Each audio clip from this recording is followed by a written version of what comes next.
प्राचीन समय की बात है, एक गुरु समुद्र के किनारे अपना आश्रम बनाकर रहते थे। उनसे ज्ञान प्राप्त करने के लिए दूर दूर से हजारों शिष्य उनके पास आते थे। गुरु का ज्ञान देने का तरीका भी बहुत अनोखा था। शुरुआत में वह अपने शिष्यों को उपदेश के माध्यम से जो ज्ञान दिया करते थे, उसके बाद वह अपने शिष्यों को उस ज्ञान का पालन करने और उस ज्ञान को अपने व्यावहारिक जीवन में लागू करने के लिए कहते थे। एक बार एक सम्राट अपने बेटे को उस आश्रम में ले गया।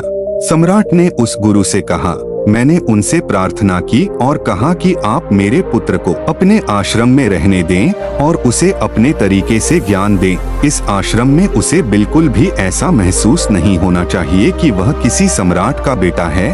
कृपया उन्हें सामान्य शिष्यों की तरह ही ज्ञान दें। ऐसा करो, गुरु ने मुस्कुराते हुए कहा। सम्राट, ज्ञान केवल इसी तरह से प्राप्त किया जा सकता है। यदि आप स्वयं को दूसरों से बड़ा मानते हैं तो आप ज्ञान प्राप्त नहीं कर पाएंगे। यदि तुम्हें ज्ञान प्राप्त करना है तो तुम्हें स्वयं को दूसरों की तरह साधारण समझना होगा। ज्ञान प्राप्त करने का पहला कदम यह है कि आप निश्चिंत रहें। आज से आपके बेटे की जिम्मेदारी मेरे कंधों पर है। यह कहकर गुरु ने सम्राट के पुत्र को अपने साथ लिया और समुद्र तट पर सैर करने निकल गए। के अन्य सभी बच्चे आश्रम सम्राट की ओर देख रहे थे। सम्राट अपने पुत्र को अपने रथ पर बैठाकर लाए थे, जिससे सभी बच्चे समझ गए कि यह बालक सम्राट का पुत्र है। इसीलिए आश्रम के सभी बच्चे सम्राट के पुत्र की ओर आकर्षित हो गए। जब गुरु सम्राट के पुत्र के साथ समुद्र पर चले, जब वे ठहरे हुए थे तो बादशाह का बेटा अचानक फूट फूट कर रोने लगा, क्योंकि वह अभी 12 साल का था और 12 साल की उम्र में ही उसके पिता उसे अपने से छीन कर चले गए थे। बच्चा इस सदमे को बर्दाश्त नहीं कर पा रहा था। उसे समझ नहीं आ रहा था। ऐसा कहा जाता था कि उनके पिता उनकी भलाई के लिए उन्हें उस गुरु के पास ले गए थे। उसे रोता हुआ देखकर गुरु ने कहा, बेटा, मैं तुम्हें चुप नहीं कराऊंगा।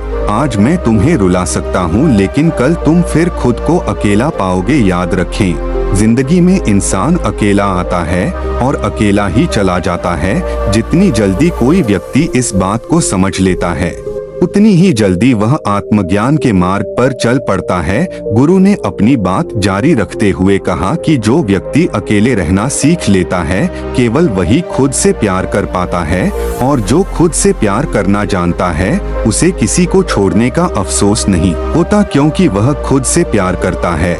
धीरे धीरे आप आश्रम के वातावरण में ढल जाएंगे। शुरुआत में आपको परेशानी हो सकती है, लेकिन कुछ दिनों के बाद आप इसे आत्मसात कर लेंगे। उसके बाद आपको यह जगह बहुत पसंद आने लगेगी। यह जगह आपको अपना महल जैसी लगने लगेगी। शाम हो चुकी थी। सूरज समुद्र के दूसरे छोर पर डूबने लगा था और पूरे आसमान में अपनी लालिमा बिखेर रहा था। यह एक सुंदर दृश्य था और गुरु शिष्य को अपने साथ लेकर आश्रम लौट आए। शिष्य को भी सांत्वना महसूस हुई, क्योंकि गुरु की आंखों में एक अभूतपूर्व शांति दिखाई दे रही थी। और जब हम एक अकेले गुरु की आंखों में उस शांति को देखते हैं तो हमारा दिल खुशी से भर जाता है। जब सम्राट का पुत्र भोजन करने के लिए भोजन कक्ष में पहुंचा तो आसपास के सभी शिष्य उसके पास आने लगे। वे सभी जानते थे कि वह सम्राट का पुत्र है और यदि हम उससे मित्रता करेंगे तो हमें उससे बहुत लाभ होगा। यह सोचकर आश्रम के अधिकांश शिष्य उसे घेरे हुए थे। केवल कुछ ही बच्चे थे जो अकेले रहने का महत्व समझते थे और जो दिखावे में विश्वास नहीं करता था। उसने उस सम्राट के बेटे के पास जाने का फैसला किया। इसके बजाय वह अपना पूरा ध्यान खाने पर केंद्रित कर रहा था और एकांत में बैठकर खाना खा रहा था। कुछ दिनों के बाद सम्राट के बेटे की आश्रम के अधिकांश बच्चों से दोस्ती हो गई। अब वह उन बच्चों के साथ आश्रम में घूमता और अपना अधिकतर समय उन्हीं के साथ बिताता। आखिर वह बादशाह का बेटा था, सुख सुविधाओं में पला था, गुलाम भी बहुत थे और नौकरानियां चारों ओर थीं। वह अपने दोस्तों से घिरा हुआ था। उसने इस आश्रम में भी वही दिनचर्या अपनाई थी। ऐसा नहीं था कि गुरु को यह सब पता नहीं था, लेकिन गुरु उस पर अलग तरह से ध्यान देना चाहते थे। आप उपदेश देकर बच्चों को ज्ञान नहीं दे सकते, उनका साक्षात्कार कराना पड़ता है। उसके बाद उन्हें समझ आता है कि आप क्या चाहते हैं। व्याख्या करना गुरु जानते थे कि अगर मैं इसे बोलकर बताऊंगा तो ऐसा कभी नहीं होगा, वो समझ नहीं पाएगा। मैंने उसे ऐसे ही देखा होगा। उसे ये एहसास दिलाना होगा कि अकेले रहकर ही तुम अपनी शक्तियों को पहचान पाओगे। यही सीख देने के लिए एक दिन गुरु शिष्य को अपने साथ एक ऊंचे शिखर पर ले गए। ऊपर पहुंचकर गुरु ने शिष्य से कहा कि अब तुम्हारा ज्ञान पूरा हो गया है, तुम्हें बस एक आखिरी रात यहाँ बितानी होगी। उसके बाद अगले दिन शाम को मैं तुम्हें तुम्हारे शाही महल में ले जाऊंगा। यह सुनकर वह बच्चा बहुत खुश हुआ कि अब मैं फिर से अपने राजमहल में अपना गुलाम बनकर जाऊंगा। शिष्य ने गुरु से पूछा, गुरु जी, आप मुझे आज रात यहीं छोटी में रुकने के लिए क्यों कह रहे हैं? आखिर मुझे यहाँ से कौन सा अंतिम ज्ञान मिलेगा? गुरु ने मुस्कुराते हुए कहा, यहाँ चट्टान है, आपको बांस के पीछे छिपकर बैठना होगा। यहाँ हर रात एक बाज आता है, आपको बाज को बहुत ध्यान से देखना होगा, हर गतिविधि पर नजर रखनी होगी और अगले दिन उस बाज को देखने के बाद अगर तुम मुझे उस बाज के गुण बता सको तो मैं तुम्हें तुम्हारे बारे में बताऊंगा। मैं तुम्हें वापस महल भेज दूंगा। और हाँ, सुबह आने से पहले तुम्हें एक बात का ध्यान रखना होगा, ज्यादा चीज, यहाँ एक चरवाहा अपनी बकरियों को चराने आता है, आपको उन बकरियों की गतिविधियों पर भी नजर रखनी होगी। याद रखें, बाज की गतिविधि रात में होती है और बकरियों की गतिविधि सुबह में होती है।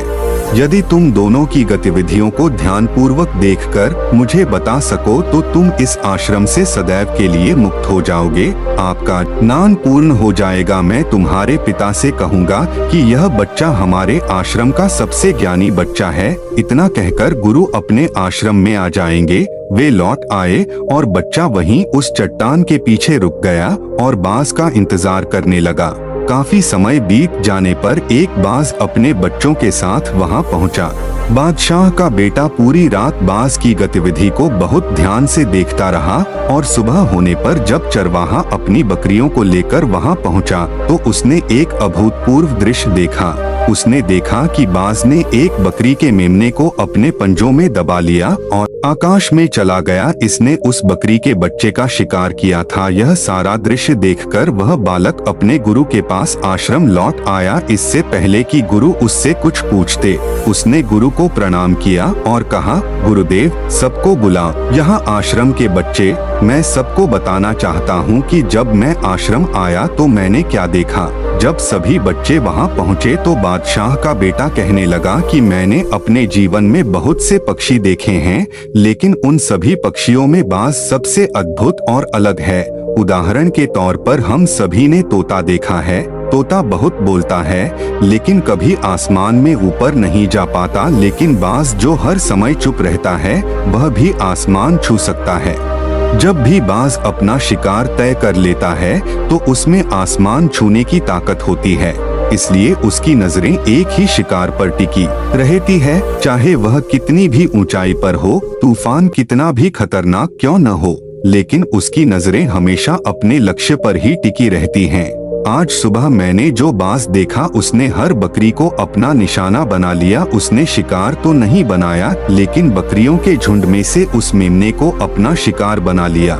सबसे पहले उस बाज की तरह हमें भी अपना ध्यान अपने एकमात्र लक्ष्य पर केंद्रित रखना चाहिए, चाहे हमारे रास्ते में कितनी भी बाधाएं क्यों न आए।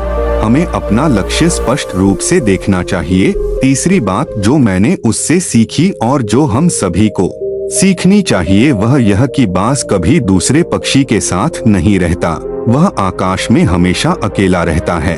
हमें इससे ये सीखना चाहिए कि हमें कभी भी छोटी सोच वाले लोगों के साथ नहीं रहना चाहिए। आखिरकार हम भी वही बन जाते हैं जिनके साथ हम रहते हैं। इसीलिए या तो बड़ी सोच वाले लोगों के साथ रहें या अकेले रहें, क्योंकि जब हम अकेले रहते हैं हम अपनी ताकत और खुद को ढूंढते हैं। कमजोरियों को जानकर हम उन्हें दूर कर सकते हैं और अपनी ताकतों को जानकर उनका सही उपयोग कर सकते हैं, लेकिन यह तभी संभव होगा जब हम अकेले रहना सीखेंगे। चौथा सबक जो हमें बाज से लेना चाहिए वह यह है कि बाज हमेशा अपनी सीमाएं जानता है।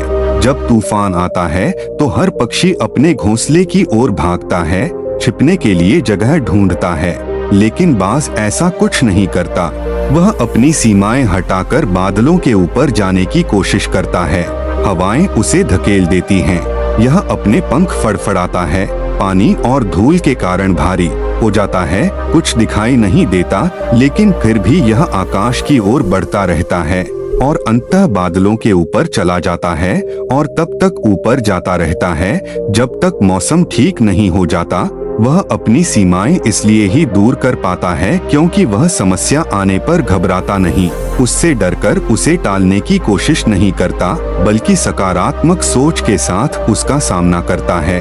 जीवन में चाहे कितनी भी बाधाएं आएं, हम उन बाधाओं पर विजय प्राप्त कर लेते हैं। हमें बैठना चाहिए। बहादुर हैं वो लोग जो तूफानों से टकराते हैं, कायर वे होते हैं जो अपने घर में अपने घोंसले में आराम से बैठे रहते हैं।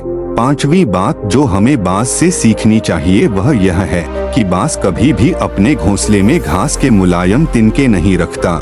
जो तिनके मुलायम हो जाते हैं उन्हें वह रखता नहीं, फेंकता रहता है। इसी तरह जीवन चाहे कितना भी आरामदायक क्यों न हो, जो आपको मिला है आपको उस आराम से ऊपर उठना चाहिए, अपने आलस्य को दूर करना चाहिए और जीवन में कड़ी मेहनत करते रहना चाहिए। आपको पसीना बहाना चाहिए और शारीरिक मेहनत करनी चाहिए। तुम्हें अपने घोंसले से मुलायम तिनके उठाकर फेंक देना चाहिए और आज ही अपने आलस्य से छुटकारा पाना चाहिए। हर दिन खुद को चुनौती दें, हर दिन कठिनाइयों का सामना करें, क्योंकि केवल वे कठिनाइयां ही आपको मजबूत बनाएंगी। यहाँ तक कि जंगल का राजा शेर भी झुंड में शिकार करते हुए देखा जा सकता है, लेकिन बाज हमेशा अकेले ही शिकार करता है, क्योंकि वह जानता है कि समूह में रहने से साहस तो मिलता है, लेकिन साहस छीन जाता है। इंसान को हमेशा अकेले ही आगे बढ़ना होता है, इसीलिए वह जमीन और आसमान हर जगह अपना शिकार तलाशता है। एक बाज झंडा फहरा सकता है, इसका जीवन काल लगभग 70 वर्ष होता है, लेकिन 40 वर्ष के भीतर ही इसका शरीर बूढ़ा हो जाता है। उसके पैरों में नाखून गड़ने लगते हैं, पंख उसके शरीर से चिपक जाते हैं, उसके स्तन क्षतिग्रस्त हो जाते हैं, उसका शरीर भारी हो जाता है। ऐसी स्थिति में उसके लिए जीवित रहना, शिकार करना भी संभव नहीं है। ऐसी स्थिति में उसके पास दो ही विकल्प होते हैं। पहला, या तो वह उसकी शर्त स्वीकार कर भूख प्यास से मर जाए या किसी अन्य जानवर का शिकार बन जाए, और दूसरा विकल्प होता यह है कि वह खुद को पहले जैसा मजबूत बनाने के लिए 6 महीने की बेहद दर्दनाक प्रक्रिया से गुजरता है। लेकिन बैस इसके लिए दूसरा विकल्प चुनता है। वह खुद को बेहद मुश्किल स्थिति में ले जाता है। वह ऊंचा स्थान जहां वह सबसे पहले अपने सारे पंख खो देता है, वह उसे बाहर खींचता है और फिर अपने पैरों से चट्टान को काटता है और अपने पंजों को कुतरता है। इसके बाद वह उसी चट्टान पर अपनी चोंच पटककर पुराना हिस्सा हटा देता है और अगले 6 महीने तक इसी खूनी अवस्था में खुद को दूसरे जानवरों से छिपा कर रखता है। वह इस दर्दनाक प्रक्रिया से गुजरता है और नए पैरों और नए पंखों का इंतजार करता है। फिर वह अपना नया जीवन शुरू करता है और अपने शिकार पर निकल जाता है और अगले 30 वर्षों तक फिर से शासन करता है। इसलिए समय आने पर हम भी छुटकारा पा लेंगे। हमें अपनी पुरानी आदतों को छोड़ना होगा और कुछ नया सीखना होगा। हमें समय के साथ बदलना होगा। हमें खुद को तैयार करना होगा, अन्यथा हम भी शिकार बन सकते हैं, हम भी पीछे रह सकते हैं।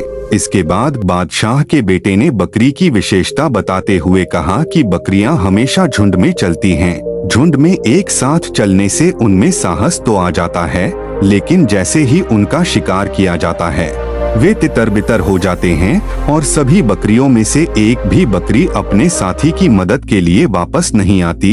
इससे हमें यह सीख मिलती है कि चाहे कितने भी लोग हमारे साथ हों, किसी पर भरोसा नहीं, खुद पर भरोसा करना चाहिए, क्योंकि जब बुरा वक्त आएगा तो वह बकरी करी बिखर जाएगी। तुम्हें पता भी नहीं चलेगा। सम्राट का पुत्र गुरु को प्रणाम करता हुआ अपने गुरु से कहा, गुरुदेव, यदि मेरी कोई सीख बाकी हो तो कृपया बताएं। गुरु ने सभी बच्चों को संबोधित करते हुए कहा कि ये सभी चीजें जो इस बच्चे के पास है, अभी बताया तो सही है, लेकिन ये सभी गुण आपने देखे ही होंगे कि बाज कभी भी किसी दूसरे पक्षी के साथ नहीं रहता और न ही किसी से दोस्ती करता है। वह आसमान में अकेला ही रहता है। और अकेले रहने के कारण अपनी ताकत खो देता है और अपनी कमजोरियों को जानने में सक्षम होता है। इसके बाद गुरु ने अपनी बात समाप्त की और कहा कि आज रात मैं इस सम्राट के बेटे को अपने महल में ले जा रहा हूँ, क्योंकि इसकी शिक्षा यहीं पूरी हुई है। और इतना कहकर गुरु ने उसे छोड़ दिया। जब बादशाह के बेटे को महल की ओर ले जाया जाता है तो दोस्तों, ये थी आज की कहानी। तो दोनों वीडियो को लाइक करें और बोधि ज्ञान चैनल को सब्सक्राइब करें और कमेंट बॉक्स में नमो बुद्धाय जरूर लिखें। और दोस्तों, आपका जो भी सवाल हो आप इस वीडियो में पूछ सकते हैं। धन्यवाद। नमो बुद्धा।